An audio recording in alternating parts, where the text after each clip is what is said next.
Hey Devi, Ati Mahimayute Shri Shambhavi Sada Raudravadana Yuta Murte Swiguru Mam Tava Nisima Karuna Katakshe. If you transform mud into food, we call this agriculture. If you make food into flesh and bone, we call this digestion, integration.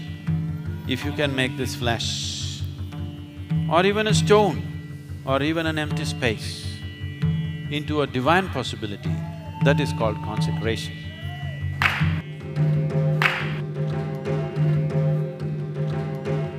If you want to know this dimension, you need devotion in your heart.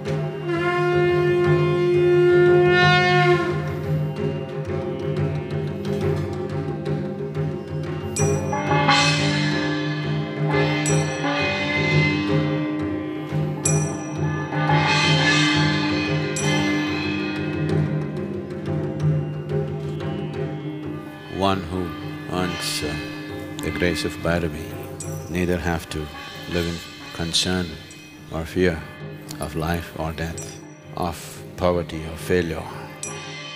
All that human being considers as well-being will be his if only he earns the grace of Bhairavi. How does he have that power of making a stone into a deity? But it happened in front of my eyes.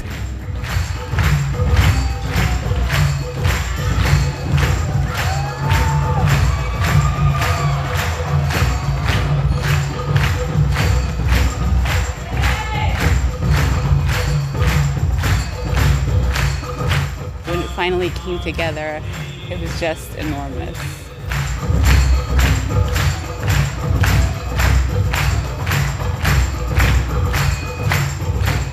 We saw him transforming himself into an ardent devotee.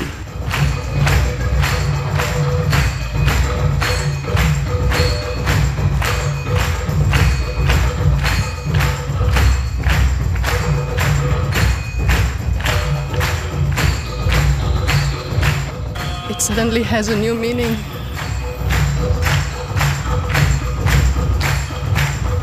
A gift package from heaven.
Mysticism and snakes cannot be separated.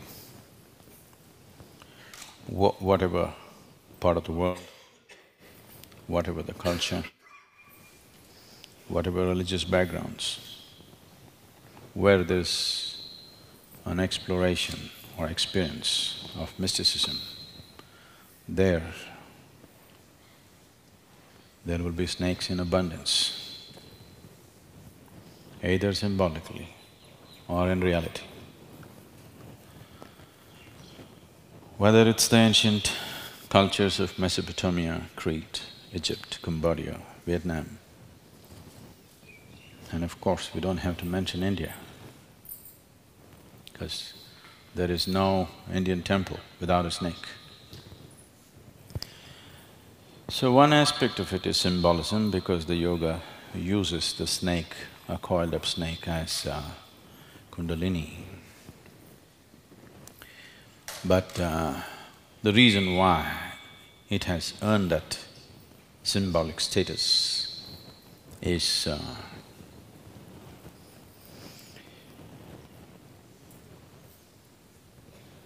the beings who are of celestial nature, beings who are in consciousness and capability superior to what is human nature, have always chosen to take the form of snake whenever they are here in this dimension of existence. This is an experience you can trace back into every mythology on the planet. In India, there are innumerable stories, starting from Shiva being a Nagabhushana, to all the goddesses anywhere in the world, the Middle Eastern ones, the North African ones, the Mesopotamian ones, and the Asian ones, Southeast Asian ones, Central European ones. You will see goddesses and snakes are always symbolized together.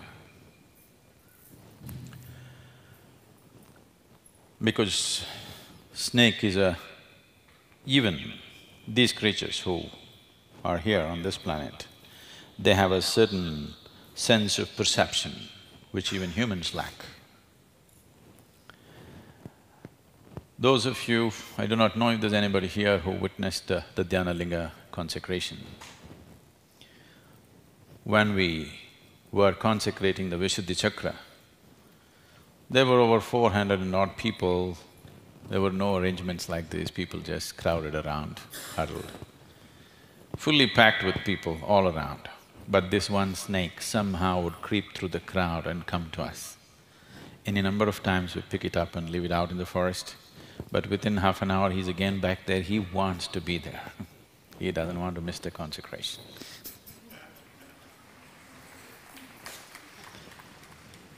Because if one becomes very meditative, the first creature which is drawn towards meditativeness is snake. This is the reason why you always see sages and seers, if there are images, snakes are around, anthills have grown around them. This is just to indicate that to honor this creature, because it has such a sense of perception that it is able to perceive certain dimensions which human beings are longing to know.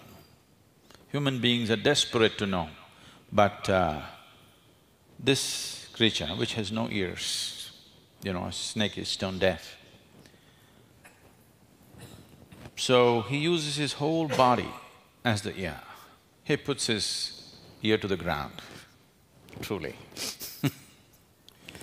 because his whole body is in touch with the ground, and he's really got an ear to the ground, and any fundamental change, even in a slightest manner that happens in this planet, a snake will know.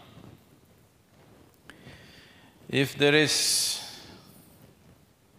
going to be, not yet, if there is going to be an earthquake in California, you ask a snake in the Velangiri mountains, he will tell you at least 30 to 40 days ahead of time that there is going to be an earthquake in California. I'm not joking about this. Because their sense of perception is such, any smallest moment in the planet, snake is the first creature which knows, because its sense of perception with regarding to the planet is so very keen and so very sharp. So, because of this perception, always the mythology, in India there's plenty, all over the world there is. You've always heard of Nagalokas existing beneath the underground, the nether world is the Nagaloka, where there's a whole host of… there's a whole society down there, not just of snakes, human beings who belong to the snake clan, who are known as the Nagas, who played a very, very important role in shaping the consciousness of this nation and literally every other culture, actually. Today we know, historically, we know that the great temples of Angkor, Angkor Thom and Angkor Wat of Cambodia, were built by the Naga descendants. These Nagas went from India and they interbred with the indigenous people there and established a kingdom. And later on, when certain Kaundinya, who was a Brahmin king from India, went and conquered or defeated the Naga queen, because Nagas were always matriarchal families, they were ruled by queens and not by kings. And human beings who are very deeply associated with snakes exist even today. I'm one of them, not a Naga, but my life and snakes cannot be separated. Every significant event in my life is always punctuated by the presence of a snake. After the Dhyana-linga consecration, when my body was in shambles, my system was broken and, I was going through various upheavals in the system, where the medical doctors said there is no hope, you have all kinds of bizarre things going in your body, your systems will fail. In United States, they said you are a blue light emergency, you should never get onto an airplane, you're a danger. So, I think those of you who read the Mystics' Musings must be aware of it, some mention of that is there. These mystical snake forms are not imagined, they are a reality in another dimension. Those beings who wish to enter this dimension of existence have always chosen snake as a form because of various advantages that snake has. Probably he knows more about me than I know about him. I know a lot about him, but he knows more about me than I know about him. That's how he is. Mysticism and snakes cannot be separated because it's a certain dimension of perception, and this creature has come endowed with that capability. That is why the highest form of perception, which is the opening of the third eye in the Shiva's forehead, is punctuated by the presence of the snake. In the sense, the raised hood cobra, you must understand this is a reptile, it must be crawling on the ground. Having Shiva, having it at his feet is okay, but he's got it over his head to indicate that it is even above him. The indication is, in some ways, he is even better than me. That's what he is also saying. So it is the rising of his energies to the peak which has opened up his third eye.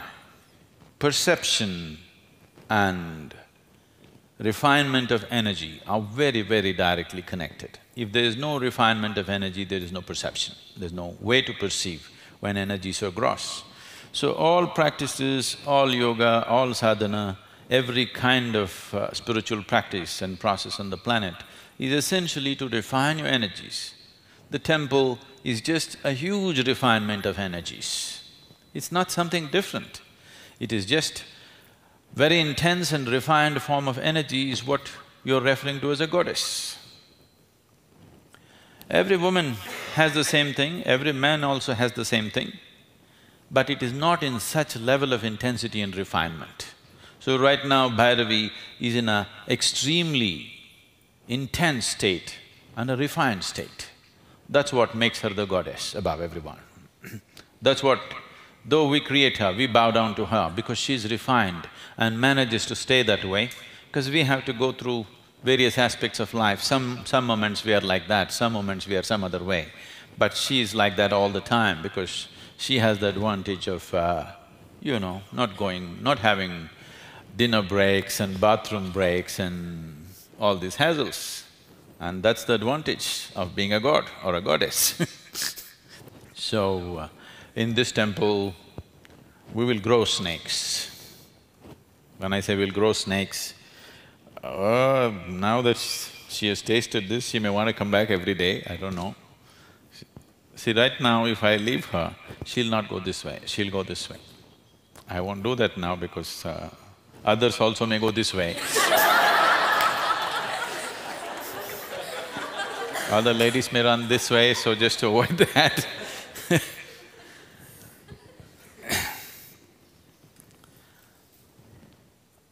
This process, when I say we grow snakes, you see snake symbolism in many places, but these two snakes entwined. One aspect of this is, we've been doing the churning process, the hands going. This churning is essentially, every subatomic particle is in this moment of counter movement, clockwise and anti-clockwise. The most basic building material of matter in the existence is always going this way. I did not know this till about 4 months ago, when I was invited by a physicist, a professor in the Oxford University who teaches physics, fundamental physics there, and they wanted to see how they can link mysticism and physics, so we sat down for a discussion and this went on and on for about 8 hours non-stop, and even the physicist forgot to go to the bathroom. See, when somebody forgets to go to the bathroom, that means unknowingly they're stepping into a different dimension. Unknowingly. Knowingly if they do it, it would be great, but unknowingly they're moving into a space where physical is not ruling them anymore. When they forget to eat, when they forget to go to the bathroom, when they forget to sleep, that means the control of the physical over their lives is coming down, even without making a conscious effort towards it. And when he asked me, okay, what is the fundamental nature of your perception of your body? I said, the fundamental nature of my body is just this, I did this. He said, what is that? I said, that's the fundamental nature of my body. Don't ask me what's the fundamental nature of me, I can't gesticulate about that. But if you ask me about the fundamental nature of my body, the fundamental nature of my body is this. He said, do you know that is the basic particle in the existence? I said, I don't know, but that's the basic particle in me, because I have not traveled the existence, but I've explored me. Then I said, okay, if that is so, another dimension of me is, I made him hold his hand about 8 inches above my head, and I closed my eyes and sat, and I said, just feel it for some time and see how this is. If you feel this, you will see the movement will not be like this, it will be like this. He said, what is that? I said, that is the last step.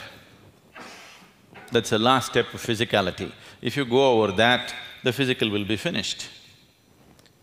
He said, do you know this is a sign of infinity?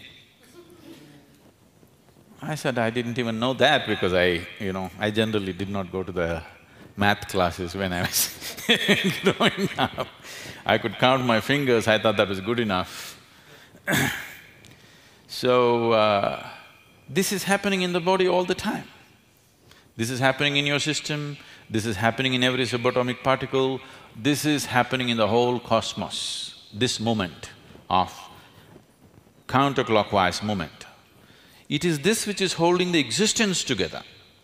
The fundamental building particle of the physicality is held together only because it is moving both clockwise and anti-clockwise.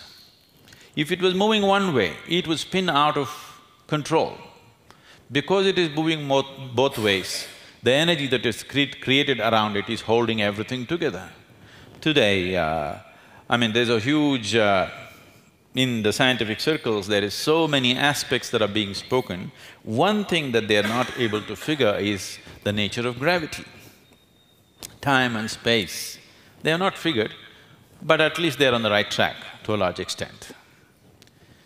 I know this sounds arrogant, as if I have to approve the scientific research, but I feel they'll agree with me in about 100 years' time. So, this gravity, which is actually the basis of existence, is generated in these two movements, this clockwise and anti-clockwise movement. And this essential movement of the existence and the snake are very, very directly connected. So its perception, probably if you want to know all the secrets of gravity, you have to just talk to him. If you learn to listen to what he's got to say, he knows why it's all together. That's why Shiva said, okay, you stay above me, you are smart, okay? You're too smart. Though you're a crawling creature, you're too smart, so you stay above me. Every culture has recognized this one way or the other. Even the Christian theology says it is snake which initiated life on this planet. Somebody who initiates life on this planet has to be the agent of the divine, isn't it? Because somebody could not even accept the simple biological processes of life, they called him the agent of the devil. But without him, according to their story, you wouldn't be here today. You wouldn't be here today, isn't it? So any number of things are there. I can tell you 1,000 different stories about snakes and the role that they have played in our culture. The great ones who are known almost to everybody, and probably the many people here who are named after them, like Vasuki and maybe Taksila, and there are any number of them. Maybe these days nobody is naming anybody as Karkotaka, but but there used to be Karkotakas, many people by those names. So, today we are trying to initiate the snake into the temple by doing a Sarpa Seva, and this Sarpa Seva will be available to people once a month on every full moon day. The Sarpa Seva will be available to people to come and do it. These two snakes, which are in a certain… it's not an entanglement, you can see the arrangement, it's a conscious embrace of the two. There is a difference between embrace and entanglement. An embrace is happening out of involvement. Entanglement happens out of compulsive needs. So, they're in a certain embrace and a certain dance. To bring this forth into everyone's life, these snakes will be filled with the turmeric… with the termite mound earth, the earth taken from the termite mound mixed with certain other substances, and these snakes will be filled once a month. This is an opportunity that people have to do this. This is a way of bringing a snake into the temple, and this aspect of snake and making use of the snake to enhance one's perception, either in the form of Kundalini or the outer snake. We will set up a whole new culture here in the next few years through the Bhairavi temple. So, as a small representative, we have this one here. See, now he doesn't want to go, but for your sake, I will send him now, because now if I have to do this work, I have to put him down and… Are you okay?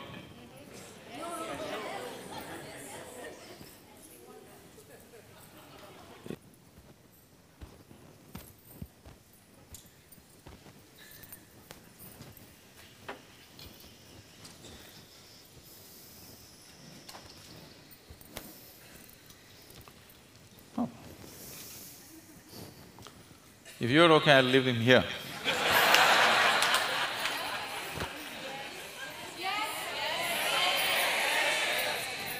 Nobody should get up, scream, run, nothing.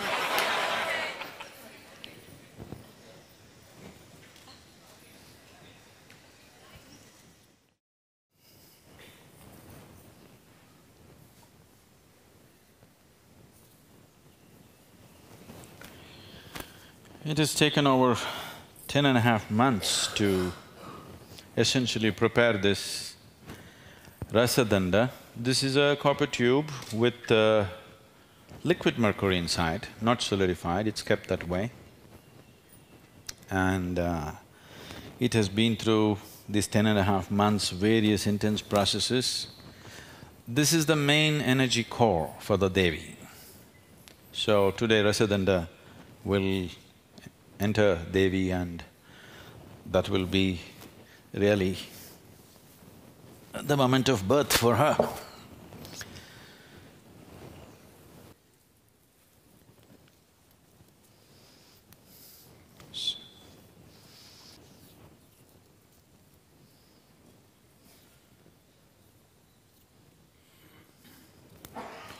So, maybe it's better you understand a bit of what we're trying to do here, or what we have done here today, is Devi Bhairavi has only 3.5 chakras. That's how she's made, intentionally so. Because she's only one half of Linga. She's half of him, and that's all she needs to operate. So she has only 3.5 chakras, the Mooladhara, Swadhisthana, Manipuraka, and only one half of Anahata. She is very, very passionate. Anahata is symbolized with 2 intersecting triangles. She has only one triangle, the other is not there, intentionally so. So we don't want her to be sappy and loving with people. She is very compassionate, very powerful. She can be angry, she can be cruel sometimes, but she's tremendously powerful. Her power is what we are enamored with. Her compassion is what we are enamored with. So, that essential structure has been built into the danda, which is called as a rasadanda because it has liquid mercury inside. What we established yesterday is a drida danda because it's solidified mercury.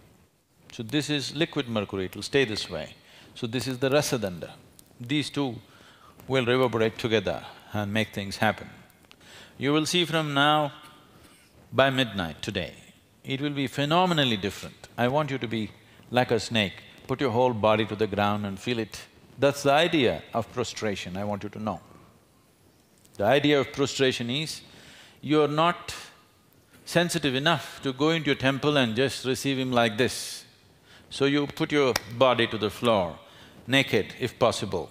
If nakedness is not allowed, with minimum clothes, at least the upper body. You know, temples always demanded this, no, slowly it's going away, so that you get in touch with the earth and feel it. That you're able to imbibe it at least that way. You're supposed to be… your body is supposed to be wet.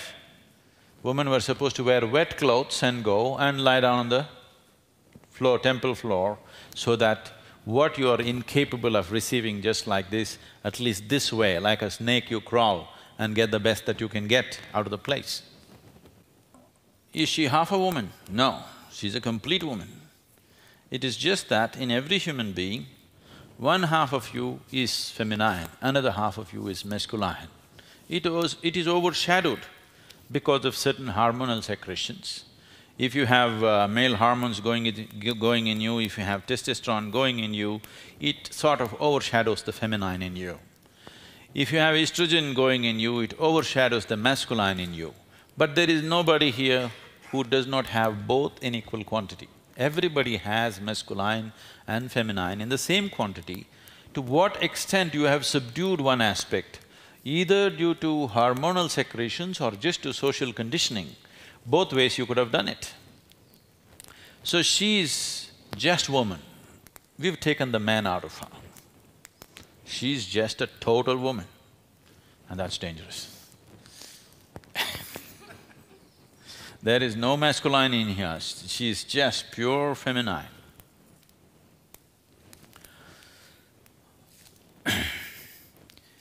So, what we have done here is, it's a subtle process. Since yesterday, what we have constructed here is, this is more to make this space become like Devi before she comes alive. So we have built this 3.5 chakras here over this fire. I don't know if you're aware of this. Some people have taken pictures of homams with what is today being referred to as Kirlian photography, and there are also other types of photographies which are more sensitive than normal photography, that they have found images, they're doing a Durga homam and they found an image of Durga in a very sensitive way. Have you heard about this? Forms appeared because of using certain mantras and this. So yesterday what we have created is from here, just about here, these 3.5 chakras are fully established and alive right now. I can pass my hand through it, but it doesn't disturb that, it's still in existence. So, this is so in your body, so many things are happening in the body, you put food into it, this happens, that happens, so many things happens to the body, but still your energy body retains its integrity, its shape and form, otherwise your body cannot function and continue to function the way it is functioning right now. Every change would dislocate it and break it. So right now we have these 3.5 chakras established here. This will last probably for another 30-40 days and then slowly dissipate itself. But the same thing has been manifested in the Rasadanda, that's literally forever. If they keep up the necessary process in this temple, 10,000 years, it'll still be alive, they cannot remove it. Because this is not done through mantras, this is done through prana pratishtha. There is a certain investment of energy in the process, and that's why the duration and how long it takes to make this happen. So if they maintain certain basic processes, it doesn't matter how many thousand years, it will stay as if it was consecrated today. We happened to go to Uttarkashi. How many of you been to Uttarkashi? If you go to Vishwanath temple in Uttarkashi, this was consecrated about little over 2025 years ago. Now, what was this, about 5 years ago? Maybe it's about 2030 years now. And if you go there, if you have some sense of this space and how these things happen, you will find that it's just like it's brand new, it was like consecrated yesterday.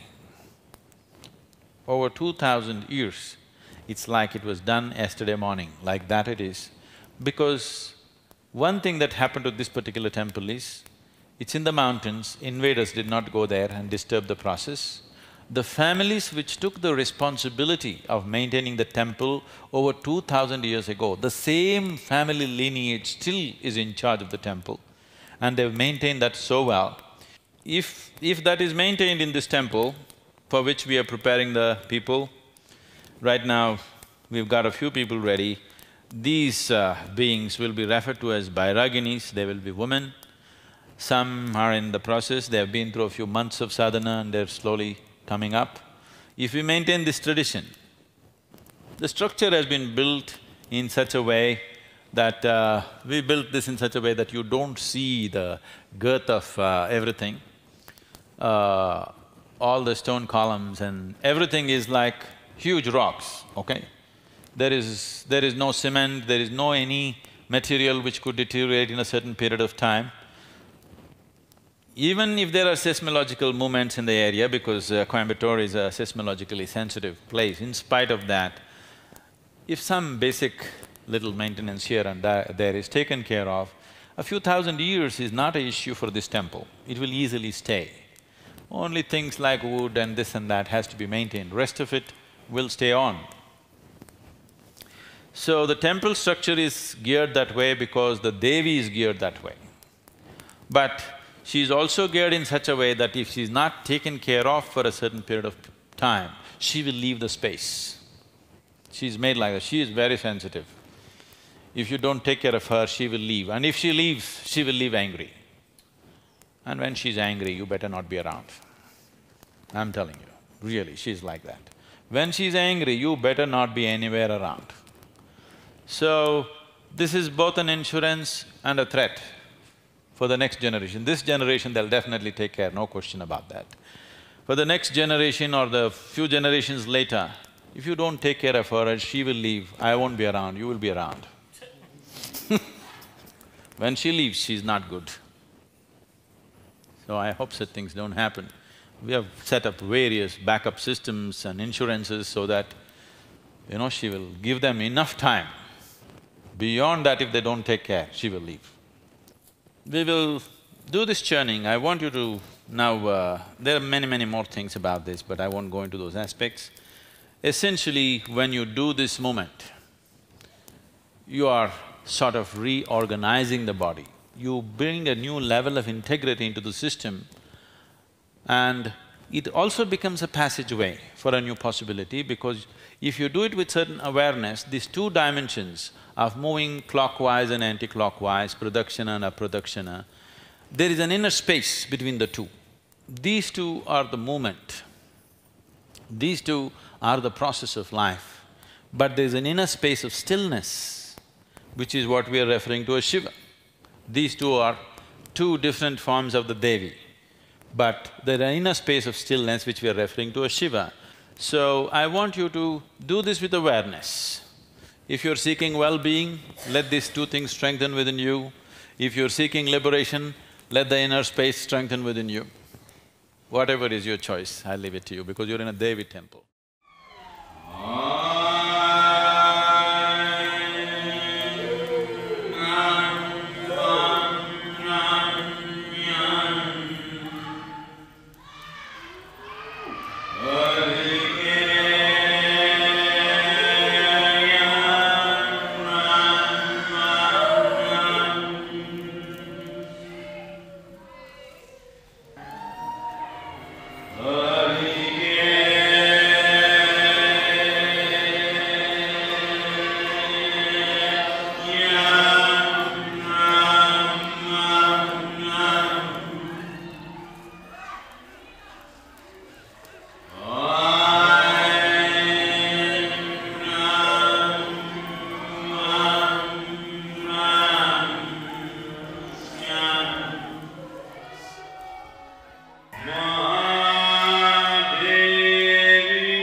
Shiva, Shiva, Shiva, Shiva, Shiva, Shiva, Shivaya.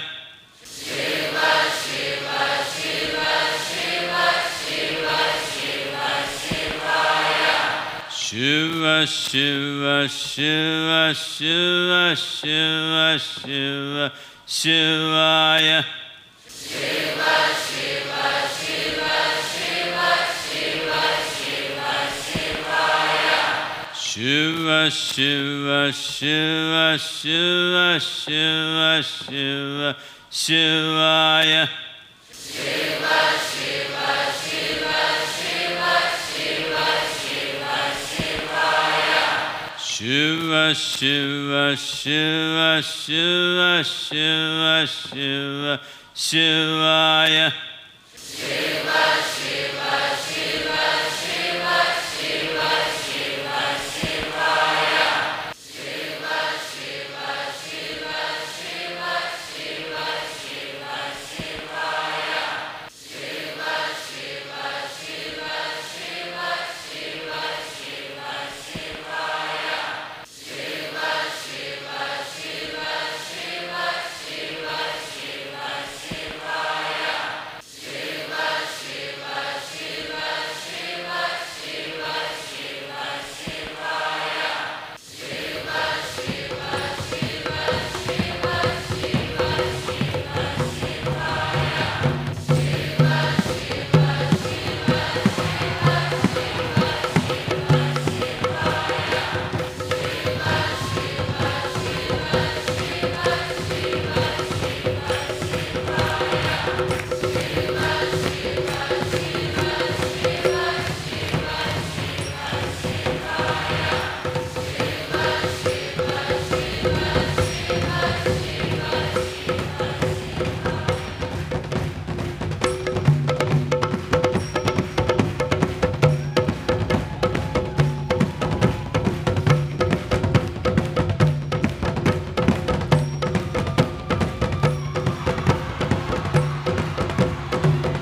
Shiva,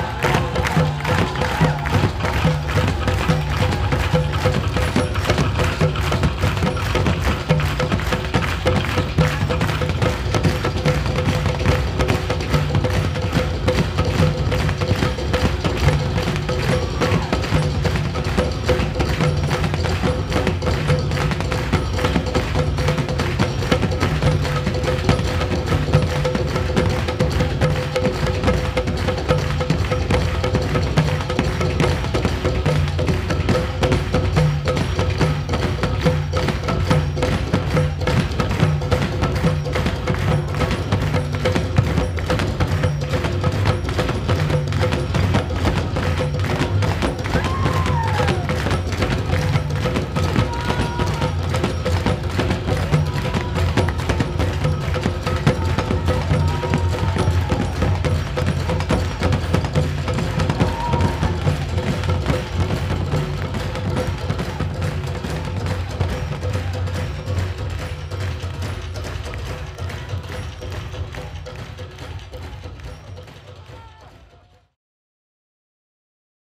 Devi is not a new idea.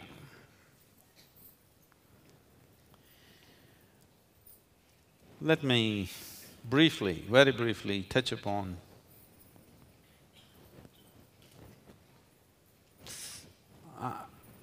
the science of it, but I feel it's obscene to call it a science, because science is an obscene thing. Except for the benefits that it's given you in terms of gadgetry, technology, many other things, as an approach to life, it's quite an obscene thing. It's a very crude way of looking at life. If you give a flower to a scientist, he will take it off petal by petal and examine it.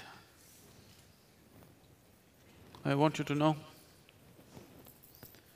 before all these laws were formed, they would… if I was a scientist, I would pick one of you and dissect you here just to examine what human body is about. That's what they've done in the past. They're still doing to the frogs and the monkeys and the birds and whatever else. I'm not saying it's right or wrong, it's an aesthetic way of knowing life, totally unaesthetic, a crude way of trying to know life. For you to understand the science of this, see, first of all, when you look at the human brain, your brain right now is in 4 layers in a certain way. One is the brain stem, which is essentially in charge of your respiratory action and your cardiac function. The way the brain stem functions with… for example, you're doing Shambhavi. With Shambhavi Mahamudra, within 24 hours, you can activate the brain stem in such a way that your respiratory action and your cardiac function, measurable change can be created within 24 hours of practice. Twice you did Shambhavi. Once you got initiated, in the evening you practiced. We can actually show a distinct change in the way the brain stem functions. This is the fundamental brain that you have. Over that, you have what is called as the R complex, which is the reptilian brain. Actually, every human being has a mini reptilian brain upon his brain stem. You have something like the brain of a crocodile.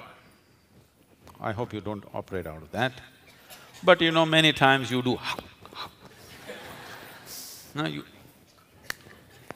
that's happening, isn't it? This reptilian brain is in charge of your emotions, your sense of, wanting to keep your boundaries, the moods, and very strong sense of territory, very, very strong sense of territory. Reptiles have a very strong sense of territory. So this reptilian brain is functioning within you, doing these things. If you have too much of these things, you're generally operating out of it, that's what it means. The next part is the limbic brain, which is more like the other mammals. This also is in charge of certain type of emotions, particularly filial, that is, a natural care for the offspring. The next is the cerebral cortex, which fortunately is more than 2/3 of your brain. It is this part of the brain which is capable of giving you a certain level of awareness, consciousness. I'm taking the simplest aspect of the practice that you are doing. You may be in various other levels of sadhana, but if you're doing the simple Shambhavi mudra, one thing is instantly the brain stem goes on to a very rejuvenated sense of action, and the R complex goes down, and the limbic brain also goes down. The sense of boundary is hugely reduced. The moment you start practicing, suddenly your feeling of this is mine, this is not yours, this is my family, this is your family, these things have come down, that's why you're sitting like this, together. Otherwise,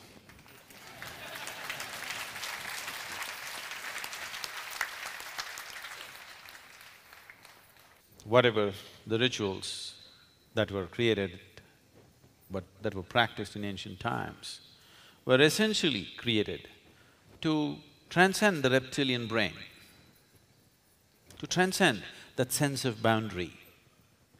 But later on, the rituals themselves took on the form of exploitation and boundary. Only this community people can come to the ritual, nobody else can come. There was a time if a ritual is on, even if a lizard comes, he must be served. Do you know this? It doesn't matter, even if a beast, a crawling insect comes, you have to serve. So people who are in ritualistic way of life evolved this within themselves. There is substantial scientific evidence that just by chanting certain mantras, your cerebral cortex will be hugely activated and enhanced.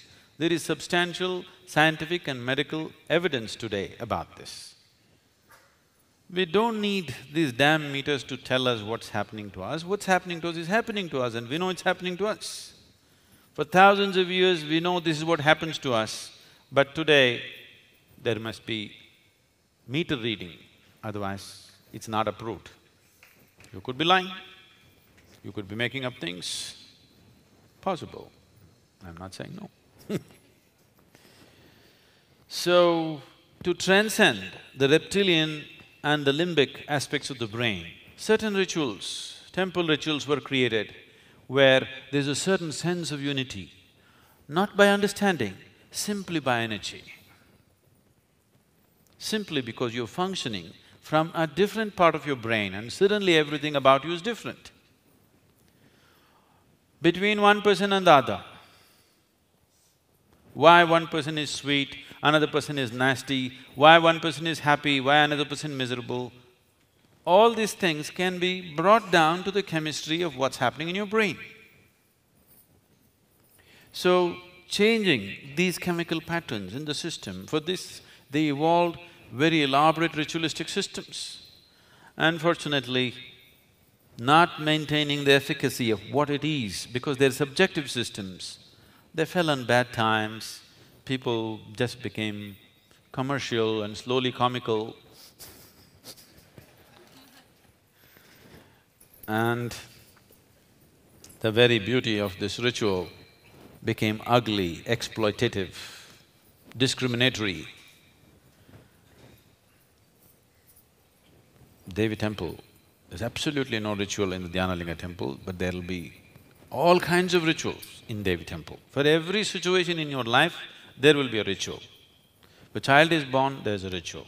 Child has to eat his first mouthful of solid food, there's a ritual in this temple. So child's ears are being pierced, there's a ritual.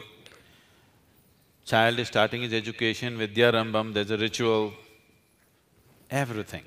From birth to death, in between every other life situation, there's a ritual to assist them, to ensure that every step that you take in your life is a possibility for you to get in touch with the divine. Your child has to eat, that should become a possibility to make contact with the divine. Your child is just writing R today, that should become a possibility for you and the child to make contact with the divine. Anything and everything that you do should become a possibility. So, there are a series of rituals. No ritual at all. Somebody utters a mantra, you will be stopped there, you know this? If you say Shiva inside the temple, they'll say, shh. But here it's not like that. So all those people who can't keep your mouth shut,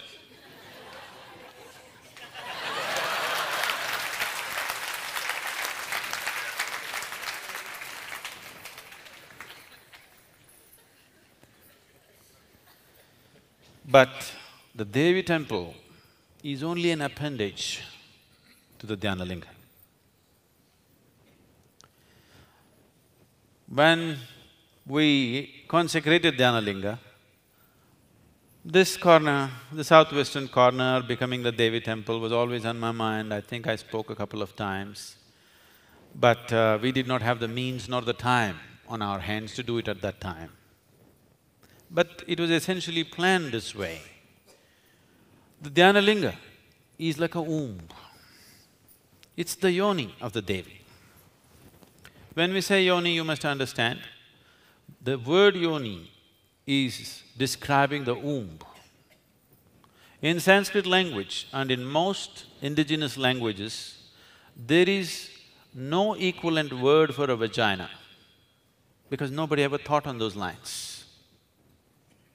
They only thought of the womb as a whole, never thought of this part separately. Only when sexuality became a consciousness by itself in people's minds, only this outer part became important in somebody's mind. Otherwise, this whole thing was a womb. It was seen as a sacred space where all of us have to inhabit in the most crucial part of our making, the most crucial part of our making. When we have nothing in our hands, everything is in the hands of nature. At that time, that space protects us and makes us. So this was held as the most sacred space. And when you see the linga, this whole symbolism of linga and yoni, the Shakti and the Shiva principle, when you see this linga and the Avadiyar or the Shakti part of it, you must understand this is the inside of the womb. This view is of the inside of the womb. This is not outside. Always, wherever the Shakti and Shiva are presented, Linga and Yoni are presented, it is the inside of the womb that you are seeing, not outside. That is why the female part is at the base and the Linga is here. So you are looking, when you enter the Dhyana Linga space, you are in the inside of the womb. And he is inside the womb, that's how it is shown.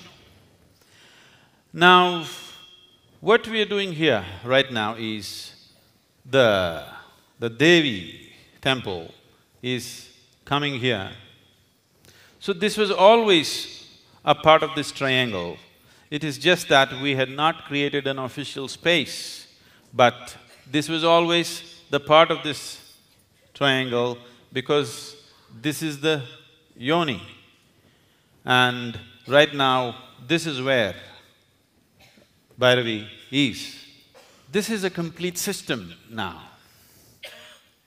In some way, not in terms of Dhyana Linga, he is complete by himself. But as a whole space, this has been a slightly incomplete space. So now, this process is complete.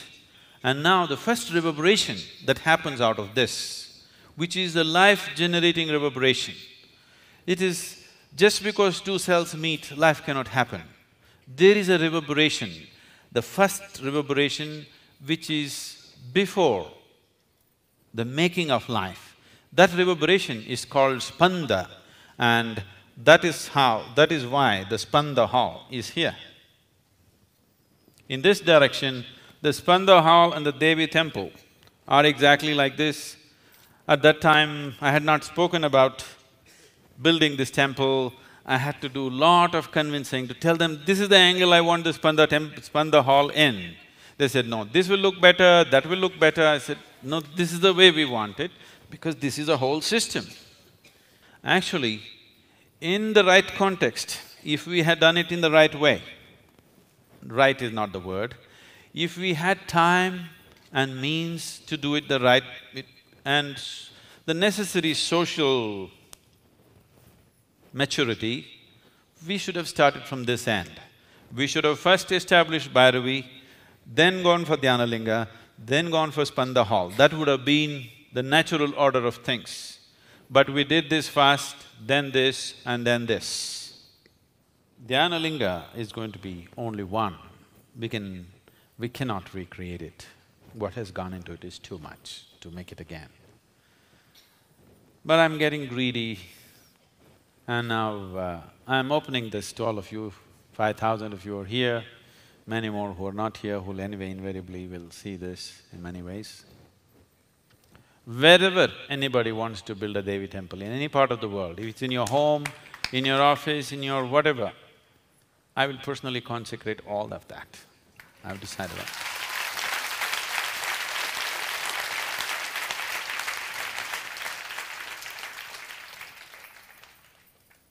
You want to build a major temple in your town? Fine. You want to build a little one? Fine. Whatever kind. If you want to establish Devi, we'll consecrate because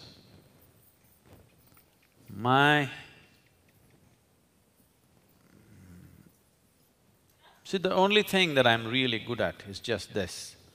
I can just make the air around me just crackle with energy. I can make a piece of stone into a god. This is the only thing I really know. I'm not a great teacher, you know.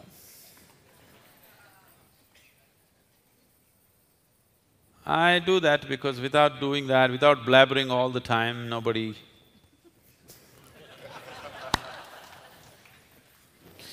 It doesn't work in the world. You have to blabber and blabber and blabber and blabber endlessly.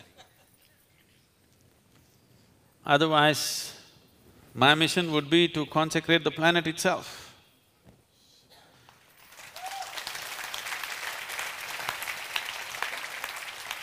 If the necessary opportunity and the resource is there, that's what I would like to do. That on this planet, no being, man, woman, child, animal or insect, should not exist in a space which is not consecrated. Nobody deserves to live in barren places. Everybody should live in enriched spaces. And that's how it used to be in this country. Particularly in this part of the country, Agastya Muni came around and consecrated every home, every huttement, every village. And he did not spare a single human habitation south of Deccan. Every human habitation, he made sure a spiritual process, a live process was on. And every human habitation, he consecrated in some form. They say it took 4,000 years of work for him. We do not know whether it's 4,000 or 400 or 140, we do not know. But looking at the volume of work that he did, looking at the amount of travel that he did, obviously he lived a very extraordinary lifespan. So Agastya Muni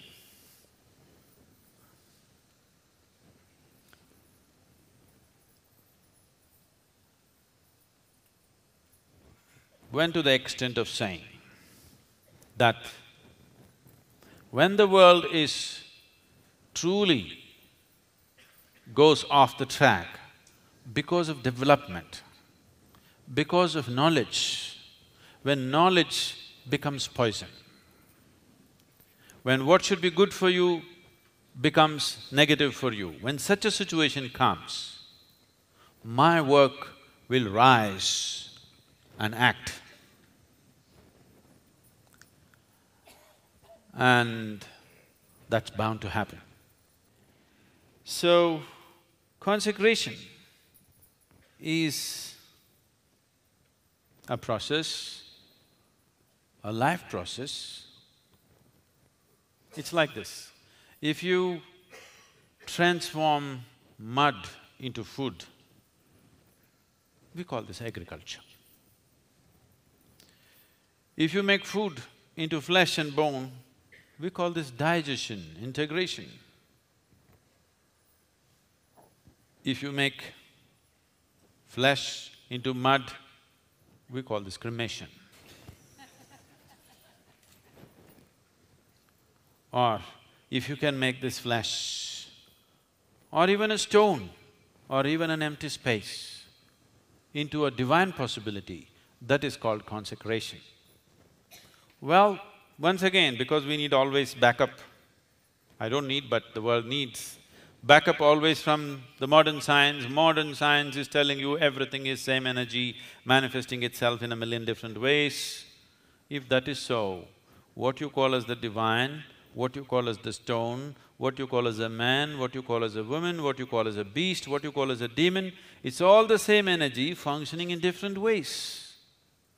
So if it's the same energy functioning in different ways, it is the same electricity, which is light, which is sound, which could become so many other things depending upon the technology. So it is just a question of technology, that if you have the necessary technology, the simple space around you, you can make it into a divine exuberance. You can just take a piece of rock and make it into a god or a goddess. So this is the phenomena of consecration, which particularly in this culture, enormous amount of knowledge about this dimension of life was perpetuated, and this was held as the most important thing, because it doesn't matter what you're eating, how you are, how long you live, that at some point a need will come that you want to get in touch with the source of creation. And if that possibility is not created across the planet, if that possibility is not available to every human being who seeks, then that society has failed to provide true well-being for a human being. So it's based on this that every street had 3 temples, because you should not pass a few meters without having a consecrated space. It is with that awareness. These temples are not in competition with each other. Maybe now it is turning out like that, but that is not the reason why it is created. Largely we have destroyed this, but one place where you can still see this culture exuberantly alive is in places like Bhaktapur in Nepal. Every step you take, there's a temple. Every corner is a consecrated space. It doesn't matter, it's a public water tap, it's a consecrated space. These consecrated spaces were created everywhere. The idea is not to create one temple versus the other. The idea is that nobody should walk in a space which is not consecrated. Nobody should live in a space which is not consecrated. So always temple first, then houses. The whole of Tamil Nadu is built like this. Every significant town in Tamil Nadu, you go and see first the temple, a grand temple, around that a little town. Because what kind of dwelling you live in is not important. Whether your house is 10,000 square feet or just 1,000 square feet is not going to make an ultimate difference in your life, but you are around a consecrated space. That is going to make a phenomenal difference in your life.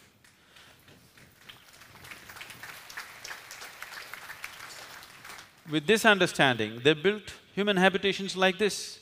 If there are 25 houses, there must be a temple. There is no way there can be 25 homes without a temple. Why can't we build for 1,000 population, one temple is enough? 10,000 population, one temple enough? That's not the point. Nobody should be within… outside the diameter or the radius of the temple's radiation. Whether you go there or not, whether you pray or not, whether you know the mantra or not, that's not the point. You must be in a consecrated space.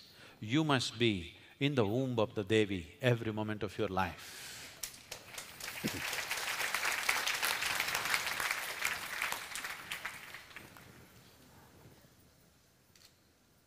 This was not just in India. All over Europe were full of goddess temples which were razed to ground during the Crusades. That's what you hear, millions of women burnt, because these were all people, priestesses, Bhairaginis, taking care of those temples, who had special kinds of capabilities, which suddenly the established religion saw as a competition and they wanted to erase it. The whole of Arabia was full of goddess temples. Just talking about these goddesses today, you could get killed. So that is the level of efficiency with which the feminine was uprooted from this planet. That is the level of ferocity with which the feminine was uprooted from this planet. The only and the only and the only land still today has a goddess in every village is only that which is south of Deccan Plateau. Still survived. This is Agastya Muni's work. Shiva said, I am sending the best man I have to you, the best. And when Shiva says he is my best man, he is too good. He is too good. And the work that he did is too phenomenal. And whatever we're doing here, just a small extension to his work, very small extension to what he has done. So we want to open up this possibility because it's my dream, someday the world should, the humanity should live in consecrated spaces. Your home should be consecrated, your street should be consecrated, your office should be consecrated. Wherever you spend time, those spaces must be consecrated. There is a certain beauty. Your evolution need not stick to Darwinian scale. You can simply leapfrog and go if you live in a consecrated space. Once again, we can actually scientifically establish this in one day, just one day of initiation, like brahmacharis and others who are going into various other processes here. Apart from not just the basic processes, people who live in the ashram who are going through many other things.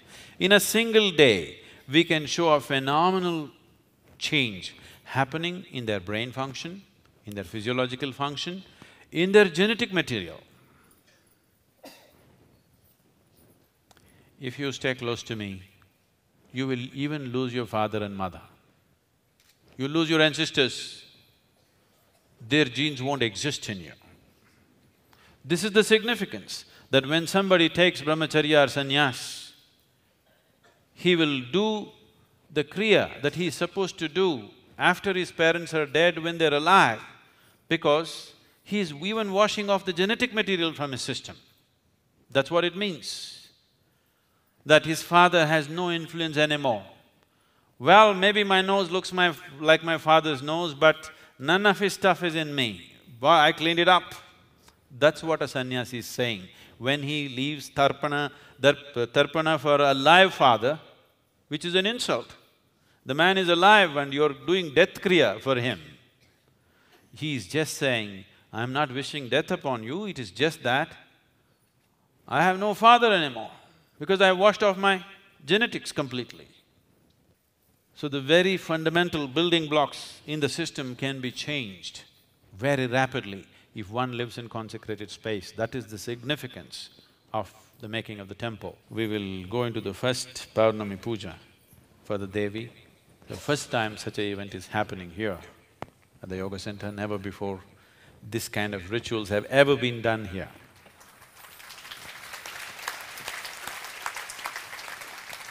We eliminated all ritual because we are high-tech, you know.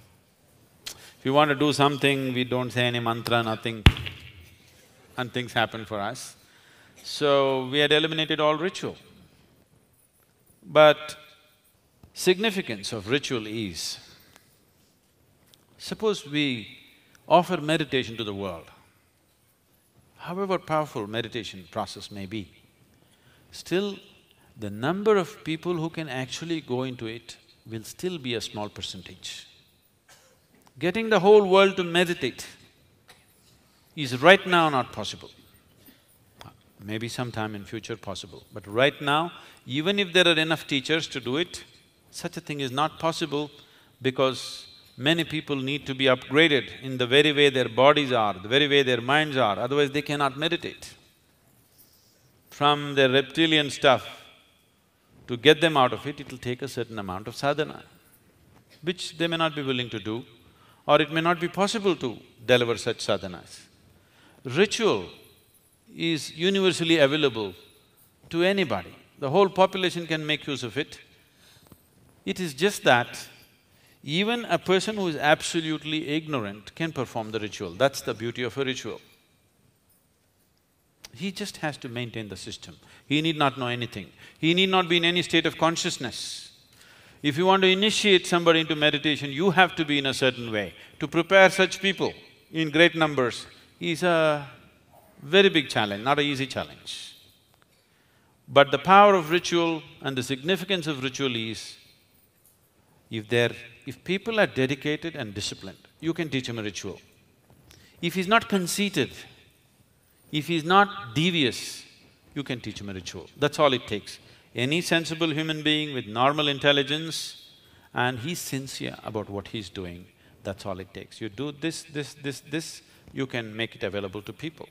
So that is the significance of ritual. So ritual is not a backward step. A ritual is a more mass-oriented possibility. It is a larger possibility in terms of reaching humanity. It is little low-tech compared to meditativeness. But most people still in India use bicycles. They're not flying around in jet craft. Slowly happening, but still, most people on the planet still use low technology of walking, isn't it? Everybody is still walking, it doesn't matter how much technology. So, this is mass application, anybody can experience it. Anybody can deliver it, that's the most beautiful thing. If they're sincere and straight about what they're doing, anybody can deliver it.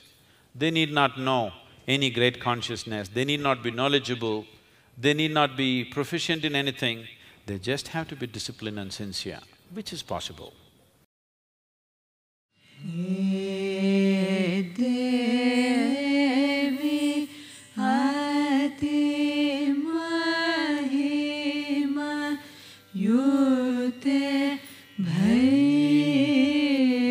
Bhairavi sada rudra vadana yuddha murte svikuru mantava nisima karuna katakshe.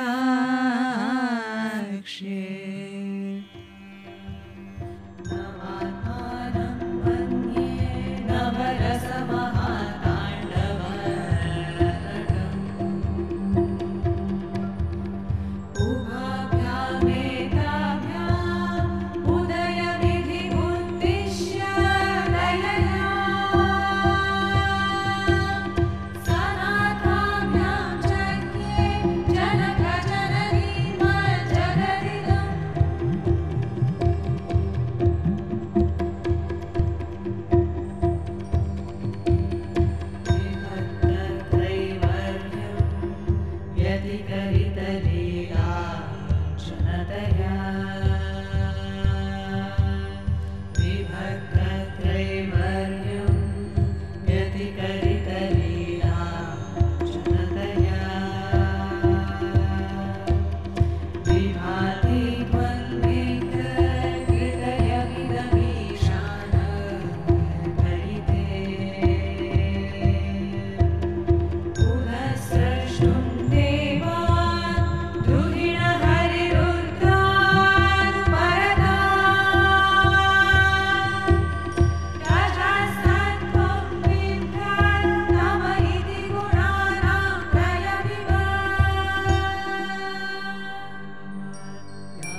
सर्वभूतेषु भ्रान्तिरूपेण संस्थिता नमस्तस्यै नमस्तस्यै नमस्तस्यै नमो। The next phase of what we're doing here is essentially the consecration is complete.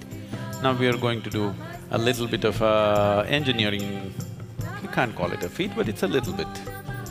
So this is… we want to do this in little bit of style. It's a 16-ton triangular stone. We want to bring it and without any adjustment, readjustment, we just want to place it in style in front of you.